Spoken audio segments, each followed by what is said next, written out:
Good afternoon, everyone. It's been a very exciting morning, and now we're moving into the afternoon. I'm very privileged and delighted to be leading our discussions this afternoon on energy. Energy plays the most vital role in the economic development, progress, growth of any nation. And as we all know, for Nigeria, it's not only great at stimulating life, bringing opportunities for industries who require energy to run, but it's also a major contributor to our economy. Having said that, another most significant part is the growth of the energy sector all over the world, instructively in Nigeria. Situating that to what we do at CIOD is the fact that it is also very important to institute quality corporate governance within the energy sector.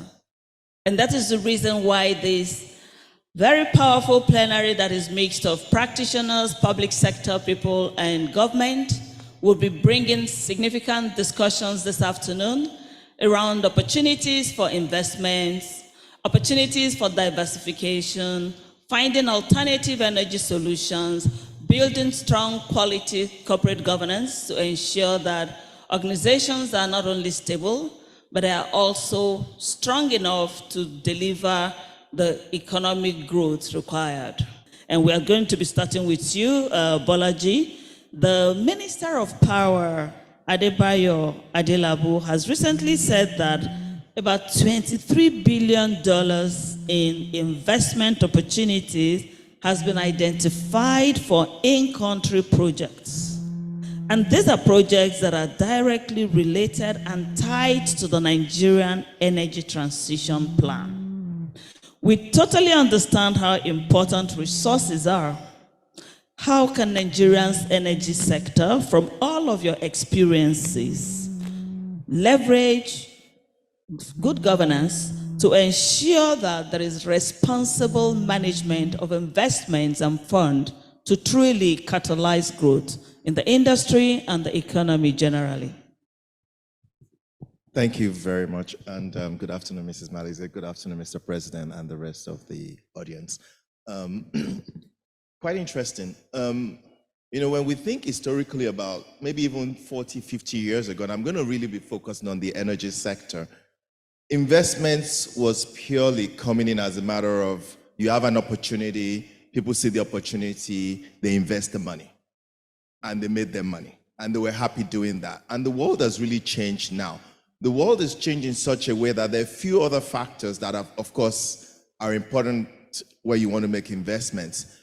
People are generally looking for first, and it almost begins to sound like an old record, but an enabling environment. But you need to create that magnetic environment that can attract both foreign and domestic investment. Because I like to think when we always say investments, everybody always thinks it's money flowing from outside the country, but there is also significant money in the country that can come into investment opportunities.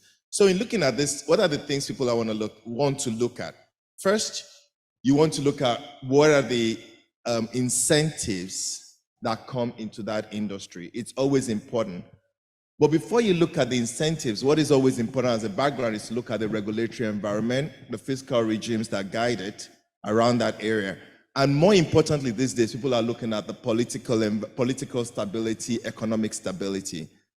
Parallel to this, corporate governance has come to take a key role in what investors are looking at as a yardstick before they invest their money. So the first three parts I mentioned were what people looked at in the past. Now, corporate governance is playing a key part in what people are looking at. They're looking at ESG standards, which is, they're looking at DEI, diversity, equity, and inclusion standards. They're looking at environmental, social, and governance standards of those organizations. They're looking at transparency in how the organizations run. Before they make their investments, however, what people then start tracking is they're looking at the strategic plans of the organization and they're mapping it to the corporate plans of the organization, which means as you're also spending their money as it currently exists, they're looking at how they're abiding with the corporate governance rules that are taking place. And I think when I look at the most recent trends of investments in the energy sector in Nigeria, it is more marked by who is behind the scene.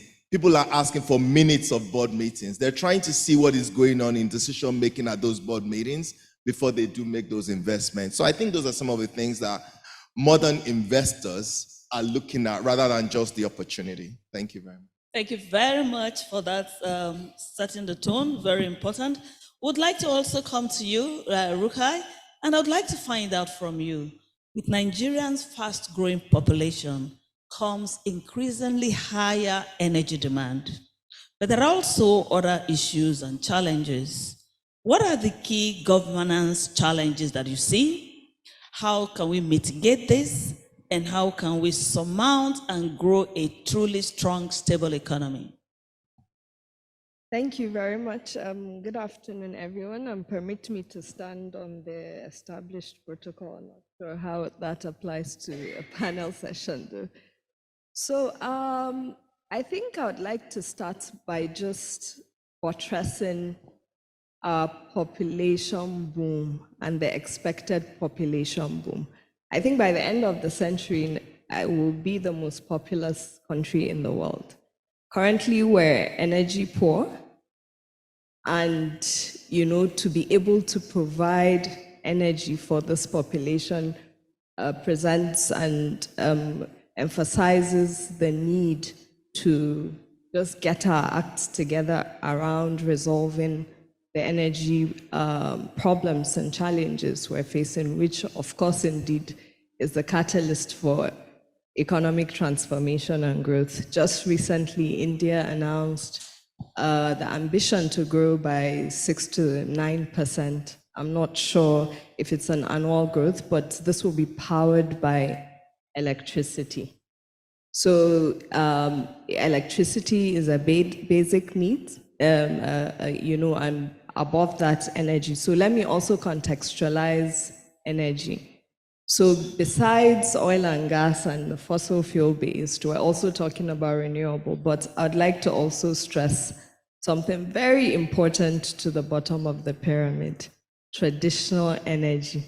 So firewood, because that's why clean cooking is super important. So let's not forget, that aspect. So now coming to discuss the challenges, of course, we have to recognize and applaud the government for some of the reforms that have happened. The PIA has been passed. This administration passed the Electricity Act, which also empowers states to actually be able to generate at mini-grid. We have the Energy Transition Plan that is clear. It takes into account how we can still use our resources to meet the immediate energy needs for gas to power the transition, with the decade of gas, and charter our way to transit into renewable energy. But there's still a lot more to be done based on the challenges, and the key challenges would be setting the policies, the integrated policy that will be derived by these laws, regulation that would guide implementation of all these acts, from the PIA to the Electricity Act, and even guide some of the plans that have been announced. And then, of course, the planning to implement. I know, for example, picking the power sector, there is the intention to develop the strategy implementation plan. The PIA has gone in full scale with implementing the act. So now coming to corporate governance and some of the challenges, of course, with governance is around strategy through to implementation, to the reporting and the transparency. And of course, beyond having those plans, there is the enforcement, even with the laws and the implementation. And Nigeria typically has the plans. So it's the enforcement, and that brings us to capacity, to having the right people We've heard our keynote speaker that emphasized, removing politics out of, appointing boards, even in public sector. So it's to get the corporate governance right at the macro level and even with the micro level. I think private sector has done well. I like the conversations I heard around the FRC and extending, the code of corporate governance to public sector. We have Murphy here that has done a commendable job in at least even taking the inventory, doing the due diligence and trying. But I think by the time we have the roadmaps clear to implement this, and even the states, to be able to harness these reforms and put in the governance structure to implement and actualize some of these implementation reforms. Then the transparency in the sector, and you're also looking at the fiscal challenges as well with billing, with the tariffs, with collections. You're looking at even the market challenges with trying to structure de-risk, and my fellow panelist here spoke about the investment attractiveness. So there is a lot to do everywhere, and at the center of this, including tackling the cultural challenges of corruption and all that, at the center of it is the corporate governance at a broader and down to the macro level. Then please let me just lastly touch on what is dear to my heart, which is the traditional energy. It boils down to even natural capital management, so afforestation, because that's where you'd be amazed how investing $1 million would keep afloat many jobs in that sector, then optimizing that sector to ensure it helps us deliver our energy transition plans and the decarbonization, also taking care of those women, their health, their economically as well. So that one too, there's a lot of governance structures. Some may be community-based. So in terms of what corporate governance can do, whether the conventional formal ones and the non-conventional informal ones will be the center piece and the driving force of achieving success with all the intentions and plans and the reforms that have happened. Thanks. Thank you. Thank you very much. One passion that I do share with you is that bottom of the pyramid.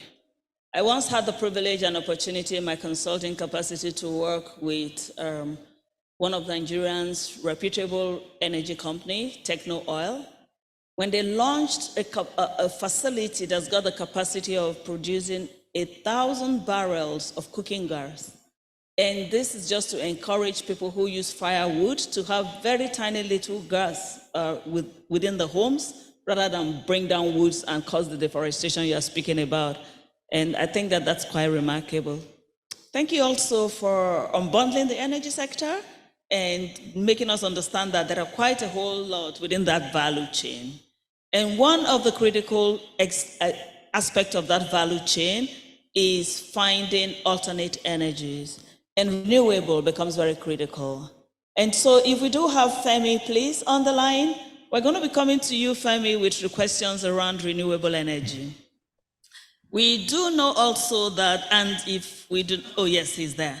Okay, I'm just going to bandit it to someone else until we confirm. There he is. Thank you so much for joining us online and keeping to the 1 solid hour. We are behind time. We appreciate that. It's a pleasure. All right, so Femi, the question to you is, as we find alternate energy, as we begin to make investments and finding opportunities in like renewable energies, where do you think there is opportunity for governance in ensuring that there is structure in the sense that we can build growth, expansion, and find opportunities for bringing excellent operations within that sector or subsector as it may be? Please share with us. Thank you. All right, thank you. Thanks for the opportunity to be part of this great panel. We are at, at a critical time, globally. And climate change, of course, is doing damages globally. But as a nation, a lot has been said about gas, and it's definitely a resource that we have in the country that we must optimize as much as possible. On renewable energy, solar continues to be one source that we must, as a nation, maximize its potential. And of course, to directly to your question on governance, how do we ensure that governance is put in place, and how do we ensure that we across the value chain of renewable energy? And I will be spending some time specifically on solar, given the tremendous opportunities that Nigeria can harness on solar. If you look at where we are today, based on solar energy deployment in Nigeria, there are reports that put it at about 2.2 gigawatts. Based on the capacity that we have in the country, and that's largely rooftop solar deployment and what we call commercial and industrial. The capacity that we have today is a lot less than what we have, even in comparable countries in Africa. For instance, if you look at Morocco, you probably can count maybe 5 deployments on utility scale that would be equal to almost all what we have already in Nigeria. So the role of corporate governance in public sector, it's very critical. I think on the private sector, there is capacity already.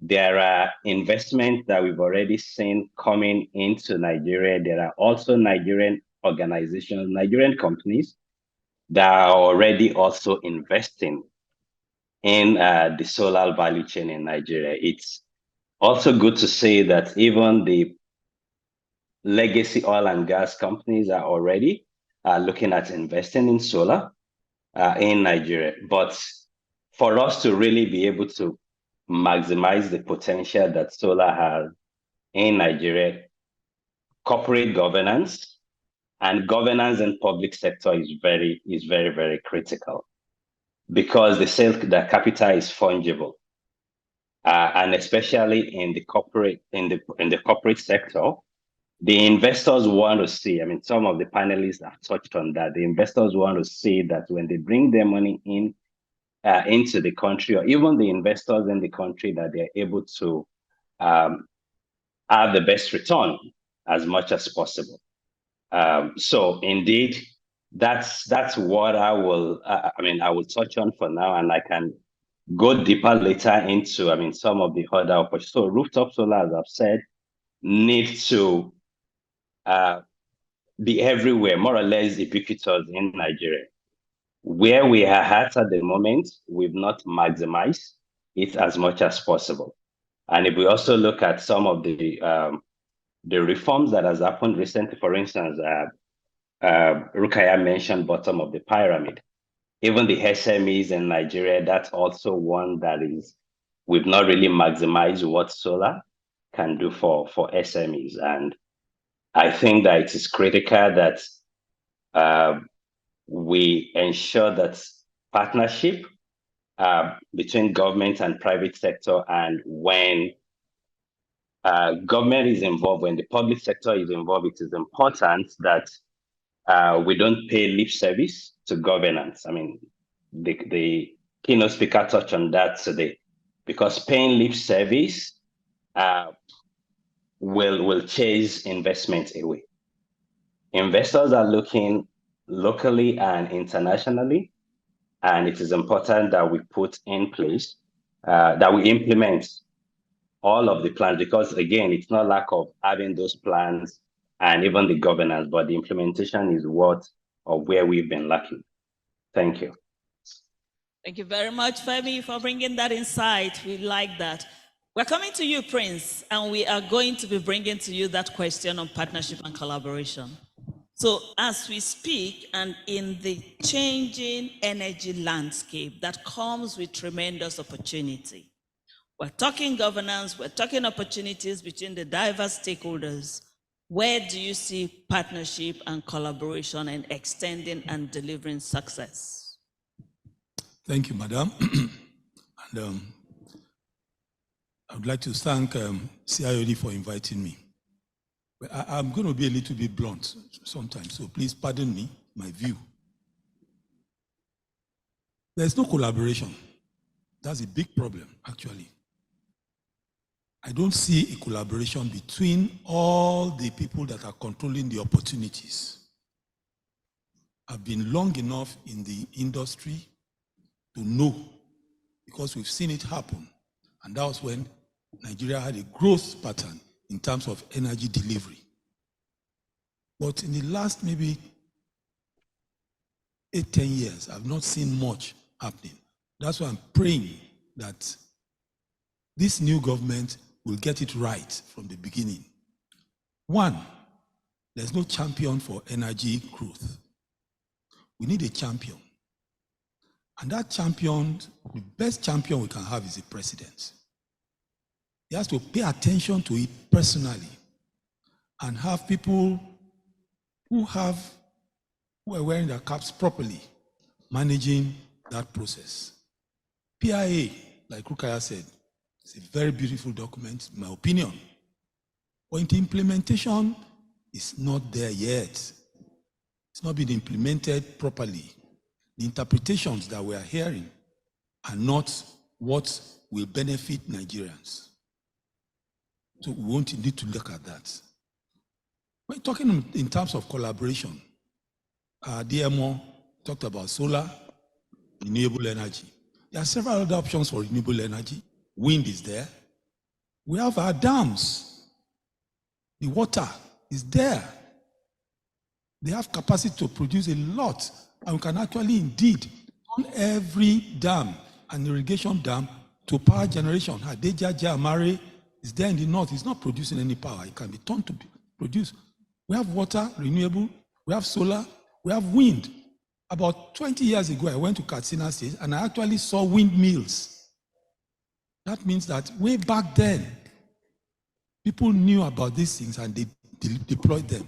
Why aren't we going back to them? So there's no synergy. I don't see collaboration amongst the people that are controlling the various energies. So what can we do? Tell us steps that we can take to foster such, and yes. First and foremost, I hope the message gets to the president. He has to stand up as the champion for energy change. They have to take it seriously. Secondly, call all the sectors together and let us have a serious discussion based on growth for each of the various energy sources. It's a cocktail, and we can actually tap into the cocktail, and we have everything in abundance. We have wind, we have water, we have oil and gas. Gas is in abundance. Everything we hear about today is CNG, CNG, CNG. LPG is all over this country. There's hardly any local government in this country that doesn't have LPG. I always use this example of a village in Ghana called Sekondi. I went there to sort out some land issue because the land commission for Western region of Ghana is in Sekondi. I went into a place, the taxi that took me, by the way, no taxi that I entered in Ghana was burning petrol. We were all burning gas, LPG. Ghana does not produce LPG. They import every liter of it. So we got to this station, bare floor, no concrete tarmac, 5-10 ton tank, and the guy filled up. As he was buying, I came out. Of course, I was curious as a gas man. And I asked the attendant, oh, this second tank, what's he doing? He said, oh, he runs that generator. I said, generator for this small plant. He said, no, that's the people around here. They are mostly carpenters, welders, people who are producing, who need power. And that generator was producing power for them in that village. And of course, people buy, and I said, then do you sell to people? Say, oh, hardly anybody burns firewood in Sekondi, not even Takoradi, not to talk of Accra. And that's a Ghana of a country that has such a small, so we have the gas, let's deploy it to these various uses, but let's have a champion who is going to make sure this happens. Obasanjo, like him, hate him, the man gave a directive that all the gas producing companies in this country should sell gas to the local industry, to the locals. And that's why LNG giving gas to Nigeria. When Obasanjo gave that ruling, Nigeria was burning 70,000 metric tons per annum. I know that as a matter of fact. That was 2007. Last year, 2022, Nigeria burned 1.5 million metric tons. Look at the transformation, because the government said so. But some of those companies did not comply. Even some of them are still not complying today. So we need strong corporate governance support from the government for industries to perform and for the general populace to benefit from these issues. Thank you. Thank you so very much. Quite insightful, quite insightful. And in pursuing partnership and collaboration, Bolaji, we are working extremely hard to build and foster trust, because that's very critical to make partnerships happen. Now, where do you see transparency and accountability, which are also bedrock for corporate governance? Share with us the place for transparency and accountability, as that is a very critical, those are critical elements for building and fostering strong corporate governance across parties, partners, organizations, and government. Thank you very much. For investments or economic development to actually be sustainable these days, the two key parameters that you mentioned, transparency is very important. Divulgement of information and immediate access to information is really important. One of the biggest things that I think has happened in the last 10 years is the adoption of significant technology, mostly in the area of data analytics and artificial intelligence, that makes up-to-date information available to stakeholders, to investors on field activities. So I'll give an example. There are activities that are taking place 30 kilometers off the coast of Lagos that somebody with access to an app in NNPC in Abuja is able to see real time. Well, there are no villages there. I was going to say the villages there can also see it. But basically, access to information is definitely very important for people to build new relationships in businesses. And I think that is one of the biggest things that I have seen in terms of growth of businesses. So now when we look at business development, all your stakeholders are really very important. You're looking at your host communities, you're looking at your government stakeholders, you're looking at your shareholders, and each person needs access to this information for businesses to be sustainable and for proper governance decisions to be made.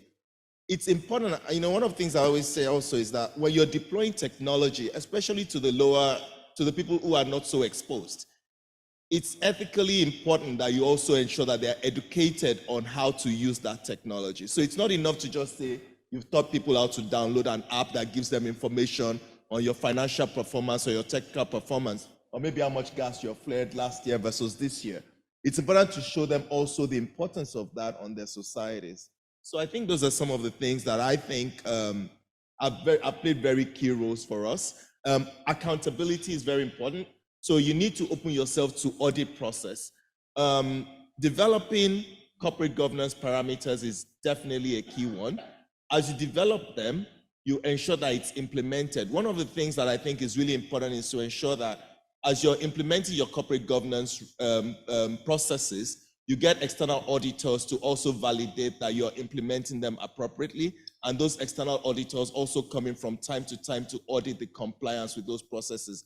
Those are all things that I think are helping to build stakeholder confidence, investor confidence, and sustainability in businesses. Thank you. Awesome. Two great things that you mentioned also, the part about technology. Technology and innovation are critical for the industry. And we've seen the way that governance have leveraged technology to cause transformation. If you think about just one big product, Remita. Remita totally transformed governance, and today we're talking about bringing technology into the energy sector. We'll come to you, Femi, and we do hope that you are still with us because we would love you to speak innovation right now. Femi, if you are still with us, in terms of innovation and adoption of new technologies in the energy sector, please, what role do you see technology play? How do we leverage technology to grow that sector and cause the explosion we desire to see? Right, thank you. Innovation in the energy sector. I will use, a few companies, as an example, and again, zeroing in on distributed energy. I can tell you that globally, and we also already have that in Nigeria, Internet of Things has really helped to take energy to the next level. And what do I mean by that? So we have, even in Nigeria, proud to say, young Nigerians less than 30 years old that are able to build printed circuit boards with the new Internet of Things technology, and you are able to connect devices to either it is your solar generators, and then you're able to monitor the energy that your devices or your system generates on a real-time basis. You are also able to see what you're consuming on a real-time basis. Why does this matter? Energy efficiency is one of the very critical components of the energy transition. Because in the era of generator-fired economy, people just fire their generator.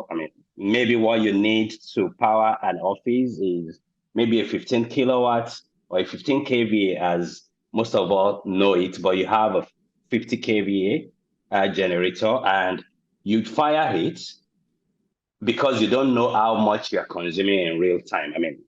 I can tell you that maybe 80-90% of consumers in the generator or diesel generator economy, you don't know how much you're consuming.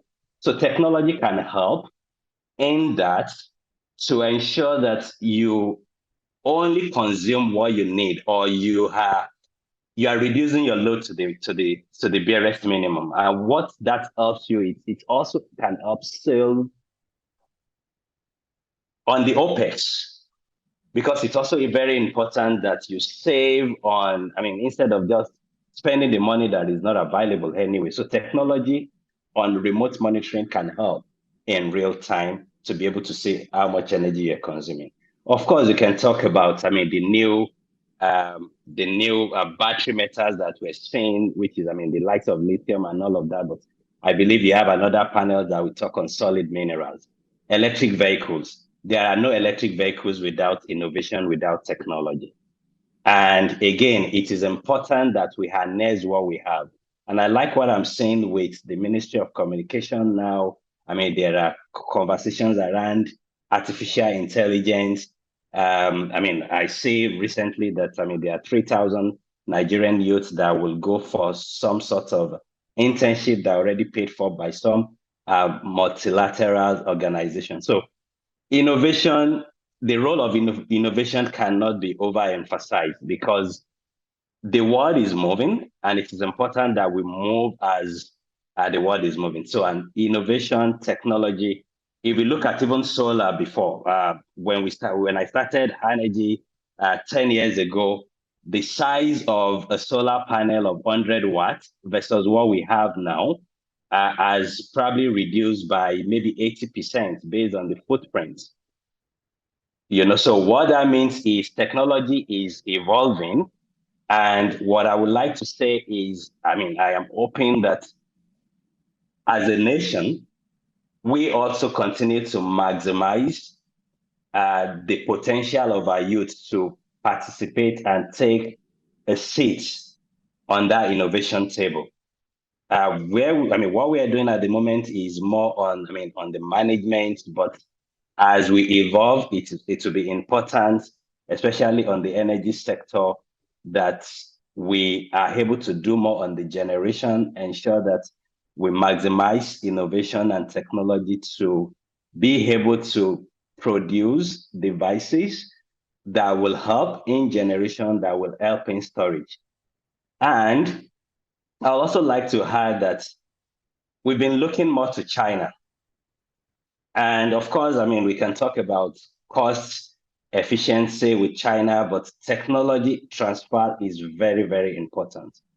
And we do have the resources. We do have enterprising Nigerian youth that have the capability. But it also boils down to governance, which is the focus of this.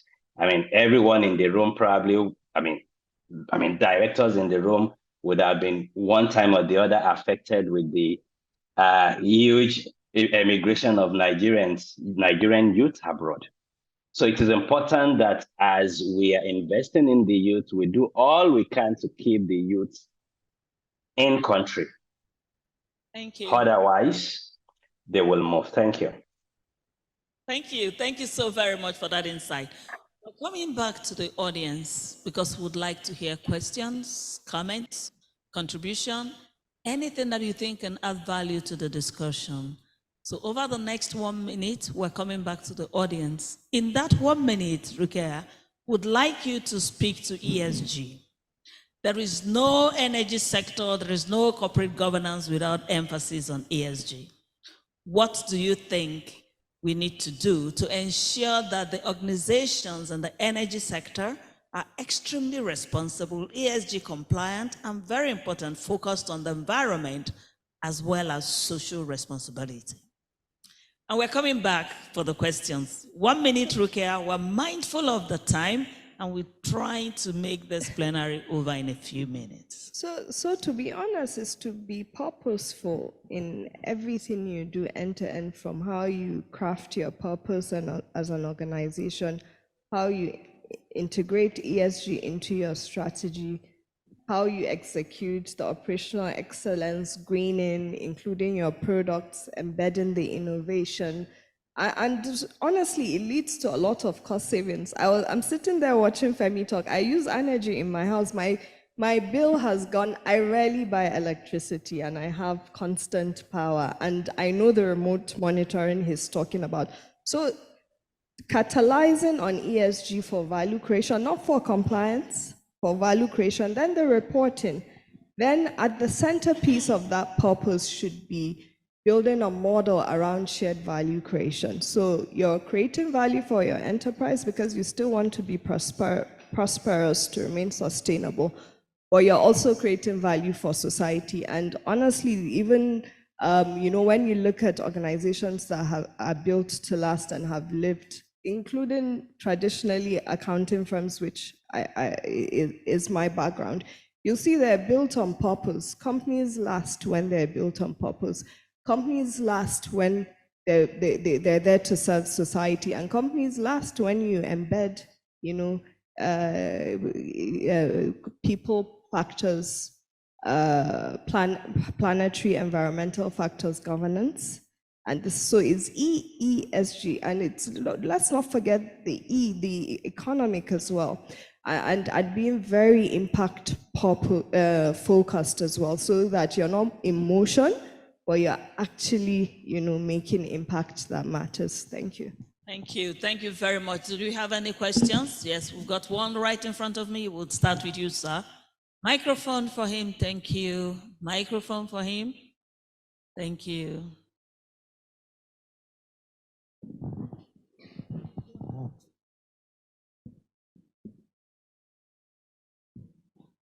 There is a second one. Thank you. And we are hoping that we would get a balance with one female to my right. Questions, comments, contributions, all the females on my right, that's a challenge to you. We've got 2 questions already on the left. Thank you, sir. Please go on. Thank you, Chizor. My name is Ramosele, Victor Ramosele. I had to bail you out when nobody wanted to put you. Delighted to see you, sir. Thank you. I used to be the former CFO for Nigerian Energy, and I've had my time in the industry. That was 10 years ago. I work for ME Consulting now. And I think very relevantly, I'm the chairman of the Energy and Power Committee of the Institute. What I wanted to say here, the point made by Bambo, who I've not seen in many years, is very important. No collaboration. I don't know whether that's the consensus of the panel. Maybe at some point in time you need to react. Whether is there consensus? Is there a consensus as to whether there's collaboration between the public sector and the private sector? But right here, Mele is supposed to be here. Where is he? His deputy is supposed to be here. Where is he? I was at the World Petroleum Congress. NNPC was not there. They were supposed to be there. You know, so that is where it starts from. And earlier on too, we had a situation where they say, oh, public sector, is there governance? We should, and then of course the president quickly said, look, it's already there. So why are we not doing it? Over tea, we were discussing that subject and we said, oh, the issue is willpower. Maybe the next conference should be on how do we get people to have willpower to do what is right? Because until we have that, we'll be having these conferences, entertain ourselves, and nothing gets done. Thank you. Thank you so much. Right to your, onto your right in front. Thank you so much, distinguished Ramosele. Thank you very much, moderator. My name is Aminu Nabegu. I'm a retired public servant, a retired federal permanent secretary, and a former foreign service officer. I have a few issues, on my kitty. I hope you will give me the opportunity to go through some of them. The first one has to do with the keynote speaker, the address of the keynote speaker, where he touched on the issue of reserving all political appointment to party loyalists and politicians. I mentioned it to him before he left. The paper was very well delivered. It was an excellent paper, but I have a caveat on that particular issue. People go into any venture for reward. There has to be a reward system to anything you do. So why should people go into politics if they are not going to be given some reward? I think the main thing will be that we should have more quality people going into politics so that when you go into the reward system, by the time you are looking for people to appoint, you have quality people, the space is widened, you have more quality people to pick from and appoint, rather than to say that you cannot give appointment to party loyalists. Otherwise, nobody will be interested in going into politics. That's just one. On this particular panelist, I have one question for two of the panelists, one for Rukaiya and one for Femi. For Rukaiya, I want to know what is the level of understanding, in Nigeria about all these issues surrounding climate adaptation, carbon capture, for which I know there's a lot of funding internationally. Individual companies and countries can take those opportunities, by understanding and knowing the issues around those issues. We really have proper understanding in this country about those, or what effort are we making to make people come to terms with those issues. And the second is to Femi. Femi, my own question to Femi is regarding the solar system issue, because from my understanding, up to now, the getting into solar in Nigeria is so expensive. From the last briefing which I got, which was way back 2017, from one of the officials in the Ministry of Power, getting solar is so expensive in Nigeria that it's not competitive at all. What are we doing, or how can we go into reducing the cost of acquiring solar? Personally, for me now, right from 2015, I've been almost semi-off-grid in my house in Kano, not here. You know, I don't buy diesel or any petrol for generating. But most people shy away from going into solar because of the high cost. What can we do to reduce the cost of acquiring solar? Just like Morocco has done. Morocco has done a wonderful thing. Morocco is almost about to start exporting their solar energy to Europe. You know, why shouldn't we capitalize on that opportunity in Nigeria, at least for domestic purpose? Thank you very much.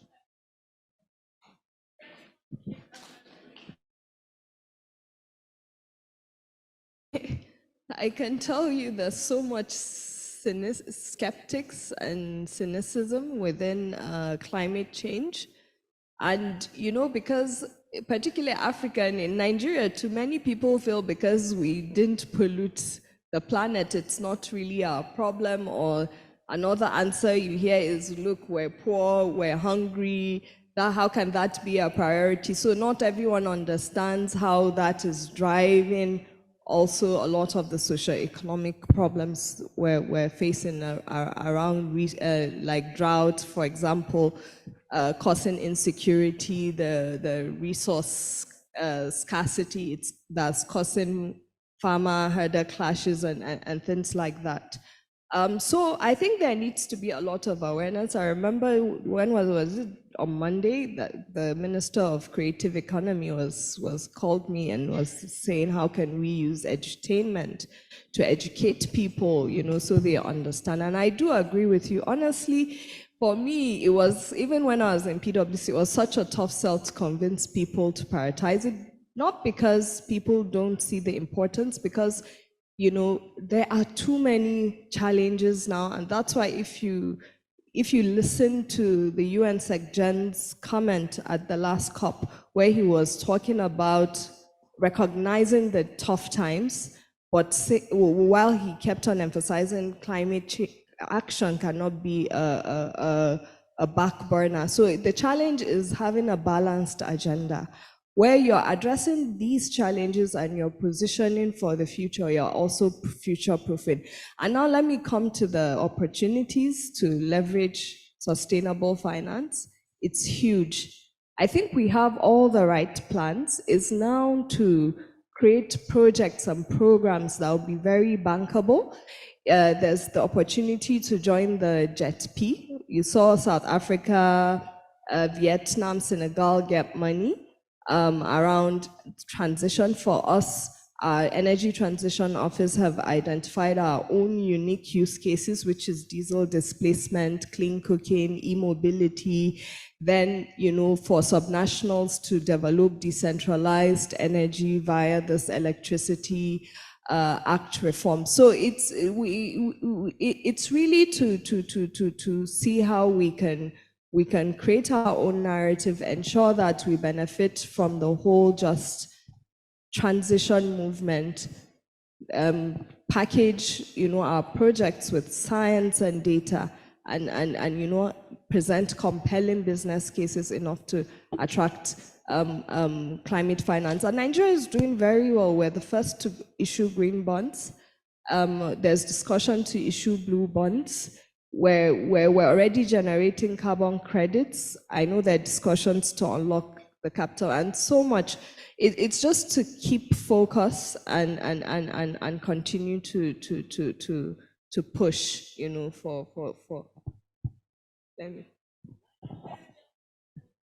Thank you very much. My name is Amina Oyabola. Thanks very much to all the speakers for, you know, the great insights. This is such an important conversation.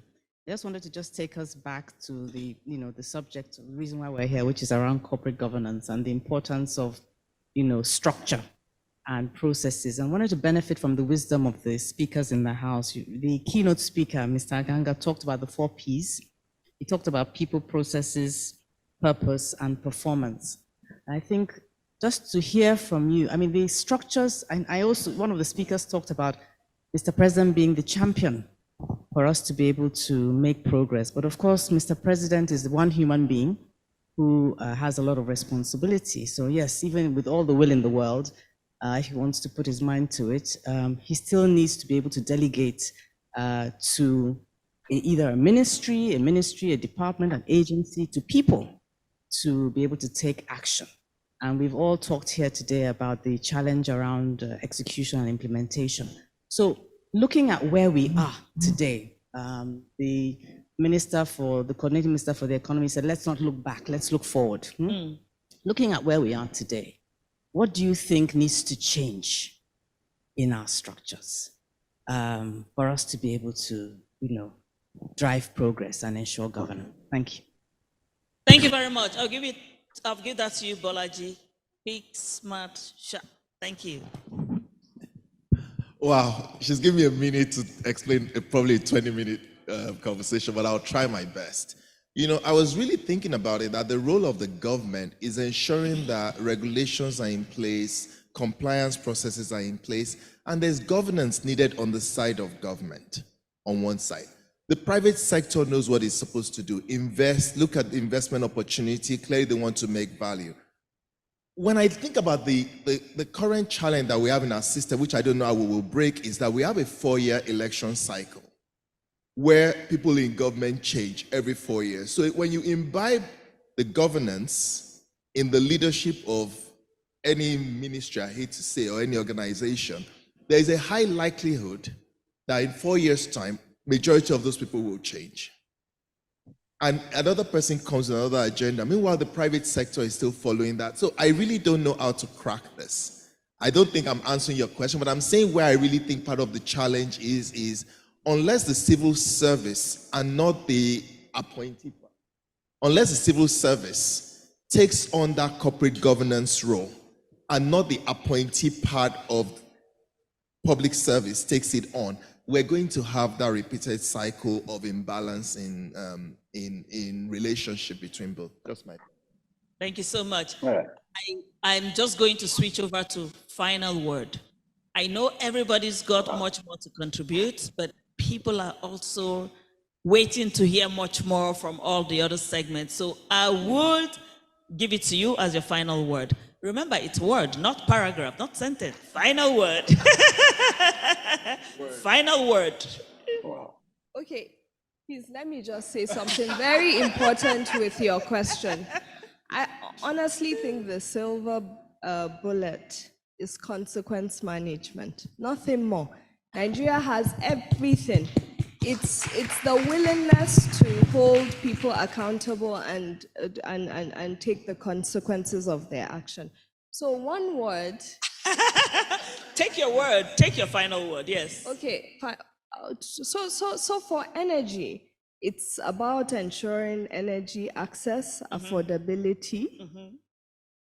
Security is important, and all this can be achieved if we have an optimal energy mix. Super. And target.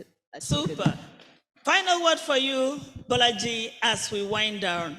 Final word. For me, I'm going to go into an area which just talks about governance around the funding of energy investments, really. And I think there's a lot around that area. But how you make those decisions is really very important. And the governance parameters that decide how you invest or what gets invested into is really important for me. Thank you. Femi, we're coming for your final word. But Prince, final word, please. Final word, I think proper corporate governance to encourage captive power, irrespective of the source of energy. Captive power should be encouraged, especially with support, financial support, and corporate governance support. Ease of doing business. We talk it, we don't do it. To get a license to build a gas plant takes 2 years. Your money is gone. So these are my own final words. Corporate governance, regulatory ease, and finance. Thank you, Femi. If you do have a final word, take it right now. Thank you. All right. For distributed energy solar to scale in Nigeria, we need to embrace financing, long-term financing, because that is what can give us direct replacement to the generator economy. We don't necessarily need to pay to own solar on your roof or on your office's roof. So long-term financing, and to the people in the room that are finance specialists, it is important that we move away from 12 months loan to long-term capital so that Nigerians can be able to afford solar solutions on their roof. And thank you, Rukaiya, for that free advertising. Thank you. Thank you. Thank you so much, everyone. We're going to be winding down this session at this moment. We're very delighted to have these distinguished personalities share insight with us. Today, we've heard a lot about the role of corporate governance and ensuring that we attract investments in the energy sector. No matter how much you attract in the energy sector, you need corporate governance to ensure that they deliver and that the investments are able to turn around the sector.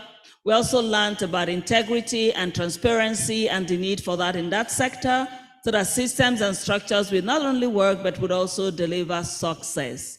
Thank you also for some insights that came to us today with regards to taking into consideration the growing population, top of the pyramid, bottom of the pyramid, and the needs to ensure that every single thing cascades according to the levels, but more importantly, ensure that there is impact across all levels.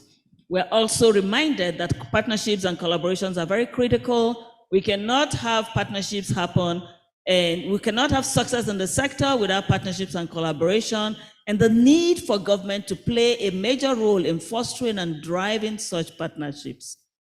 Very critical to our insight today is the role of innovation and technology. Technology has changed the way that we live life, even in our personal lives, but more importantly, businesses that leverage technology leapfrog growth. They are not only being able to innovate, they are also able to drive accountability, responsibility. Excitingly also is the one topic that is critical to the energy sector: economic, environmental, social governance. And these are the new ways. And so I do believe that we've taken quite a lot from this very great panel. And thank you, IoD, for putting it together. Thank you for every single person who's made this plenary possible. And thank you, our speakers, for coming on today. Thank you.